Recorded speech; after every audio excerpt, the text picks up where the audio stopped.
تحياتي واهلا بكم. اذا مبروك على الرجاء وجمهور الرجاء الفوز والتاهل للنهائي القاري، النهائي العربي، النهائي اللي كيعني بزاف للجماهير الرجاء هذا العام، خصوصا من بعد الاقصاء من دوري ابطال افريقيا. هذا الفوز وهذا التاهل اللي تحقق يمكن نقول بشق الانفس، تحقق في الشوط الثاني من بعد شوط اول اللي كان سلبي، من بعد مباراه اللي كانت مشحونه، مباراه اللي كانت قاصحه لا على الجماهير الرجاء ولا على اللاعبين اللي كانوا منقوصين ولا على المدرب ديالهم اللي ما كانش حاضر في ارضيه الملعب. فبزاف ما يتقال على هذا الماتش. كيف العاده تابوناو في القناه، ضغطوا على جيم ويلا نبداو.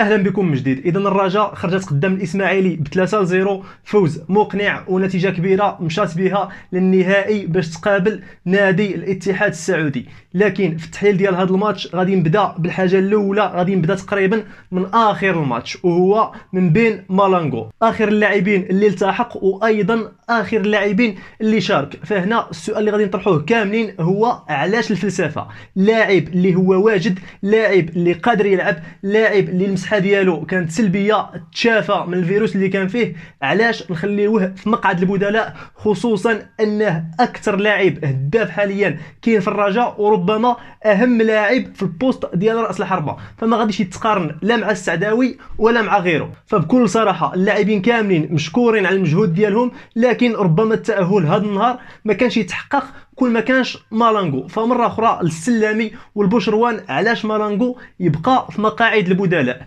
السلامي شفناه كيبدا بالتشكيله اللي كنت هضرت عليها انا قبل الماتش، التشكيله اللي توقعناها بدايه بالزنيتي في حراسه المرمى، على اليمين مذكور وعلى اليسار جبيره، الهدهودي والورفلي في اللاكس، ايضا قدامهم الثلاثي اللي هضرت عليه انا في الفيديو اللي قبل واللي كان مكون من زريده وايضا العرجون وايضا الوردي.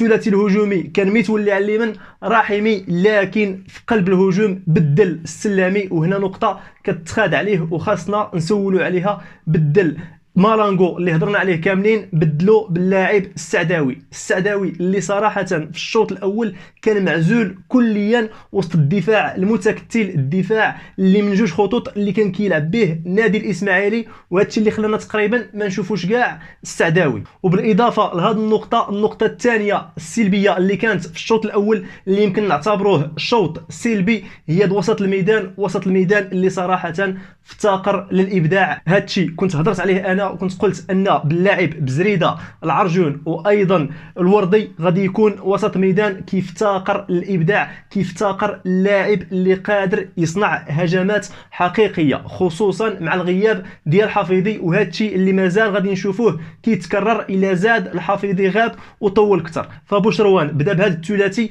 واللي كان مثلث مقلوب على غير العاده، كنا كنشوفوا الوردي والعرجون وقدامهم زريده. ففي هذا الماتش شفنا العرجون بوحدو اللور وقدامه كل من زريده وايضا الوردي. هذا الثلاثي اللي كان فقير تقنيا، فقير، ما كيقدمش الاضافه، ما كيصنعش وما كيعطيش في الهجوم. ربما دفاعيا هو ثلاثي مزيان كيعاون دفاعيا، لكن في الهجوم كان ضعيف. وكانت بسبب هذه التشكيله وبسبب هذه الخطه اللي دخل بها السلامي كان فوق مربع العمليات، فوق الكاري ديال الاسماعيلي. هذه المنطقه رقم 14، المنطقه ديال الصناعه والمنطقه ديال الخطوره، كانت دائما كتبقى خاويه وما كاينش اللاعب اللي يطلف فيها الكره ويصنع. وهذا الشيء اللي خلانا نشوفوا شوط سلبي. صناعه الهجمات في الشوط الاول ديال الرجاء دائما ما كانت كتجي يا على الاطراف او بالعرضيات، مع بعض المحاولات ديال الاختراق اللي كانت كتجي من عند رحيمي. فحتى في العرضيات او في الزياده ديال الاظهره، جبيره ما كانش كيزيد مزيان. جبيره كنعرفوه لاعب اللي هو ثقيل وما قادرش يعطيك ديك الزياده الهجوميه في 90 دقيقه. يمكن في واحد الوقت كتلقاه، لكن طول 90 دقيقه ما يمكنش تلقى جبيره. في الجهه الاخرى مذكور كان كيزيد، واللي كيعاونو هو انه كيزيد بلاصه متولي اللي تفطن لهذه النقطه وتفطن لهذا الخطا، انه ما كاينش لاعب اللي يصنع في العمق. كان كيدخل متولي احيانا وكيخليه مذكور يزيد، مذكور اللي صراحه كان كيعاون وعاون وساهم مزيان في الهدف الثاني، الهدف اللي يمكن نوصفوه بهدف التأهل.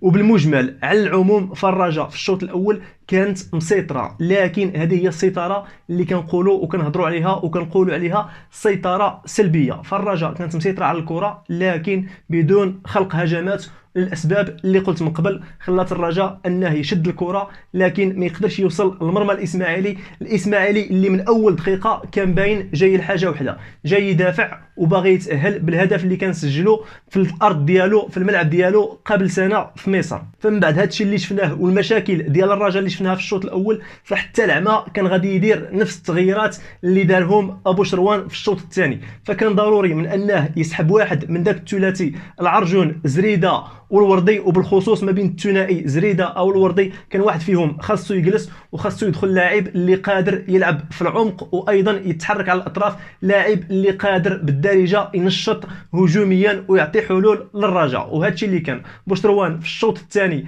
دخل بن حليب بلاصه الوردي، وايضا كان ضروري من التغيير، ضروري من اخراج اللاعب اللي ما كانش في المباراه واللي هو السعداوي، وادخال الناف الحقيقي اللاعب رقم 9 واللي هو بين مالونغو. وهنا شفنا الرجاء كتختلف، شفناها كتحرك اكثر، كتصنع اكثر، وايضا كتمشي اكثر لمرمى الاسماعيلي. جات ضربه الجزاء اللي مشكور عليها رحيمي بالاختراق ديالو، ضربه الجزاء اللي حررت اللاعبين وعطات الماتش للرجاء. ففي اللحظه اللي جات فيها ضربه الجزاء انا شخصيا قلت على ان الرجاء غادي يتاهل في هذا الماتش. متولي كيف العاده بالرزانه ديالو دخل ثار ضربه الجزاء وسجل الهدف اللي هو ماشي هدف التقدم بل هدف التعادل. ومن بعد ومباشره بعد 5 دقائق من التحركات، بعد 5 دقائق من الهجوم على فريق اللي كيدافع، كنشوفوا مذكور بعرضيه رائعه، مذكور اللي صراحه اصبح هو اللاعب اللي خاصو يكون رسمي في تشكيله الرجاء بداك الشيء اللي كيقدمه. مذكور عرضيه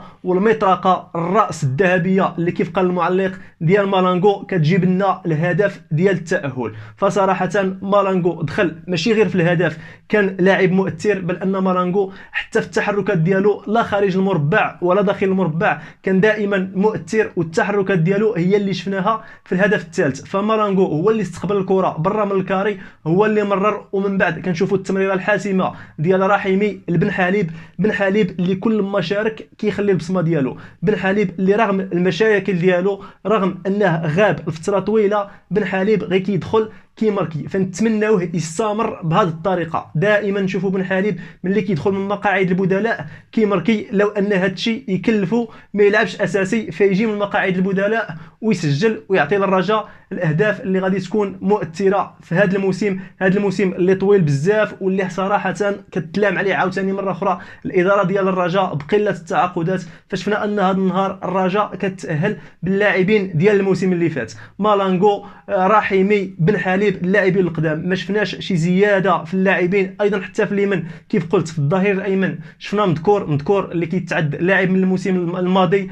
ايضا في اليسار اللي ما كانش فيها التعزيز كان جبيره، شفنا ان جبيره ما كيزيدش بزاف، ما كيعاونش بزاف في الهجوم. فتاهل مهم تحقق بمدرب بديل اللي هو بوشروان، بلاعبين اللي هما من الموسم الماضي. نتمناو انهم ما يوقفوش دابا ويخدموا اكثر باش ان شاء الله يجيبوا الكاس اللي غادي تعطي بزاف للرجاء، الكاس اللي غادي تعاون بزاف الرجاء واللاعبين ديال الرجاء اللي غيرتاحوا ماديا، وايضا الاداره اللي غادي تنفس شويه وغادي تلقى شويه ديال السيوله الماديه باش ربما تدخل فيها في هذا الميركاتو الشتوي وتجيب لاعبين، لان بكل صراحه الفريق بحاجه للتعزيز وبحاجه للاعبين اضافيين اللي يعاونوا الفرقه. في الاخير كنت معكم انا رضا الحبيب، وكان هذا حديث قصير حول ماتش الرجاء الرياضي والاسماعيلي المصري، ماتش التاهل للنهائي العربي اللي غادي يكون قدام الاتحاد. والاهم كيف العاده هو الراي ديالكم نتوما، شاركوه معايا في التعليقات، وما تنساوش تابوناو في القناه، ضغطوا على جيم، وما بقى لي غير نقول لكم تهلاو.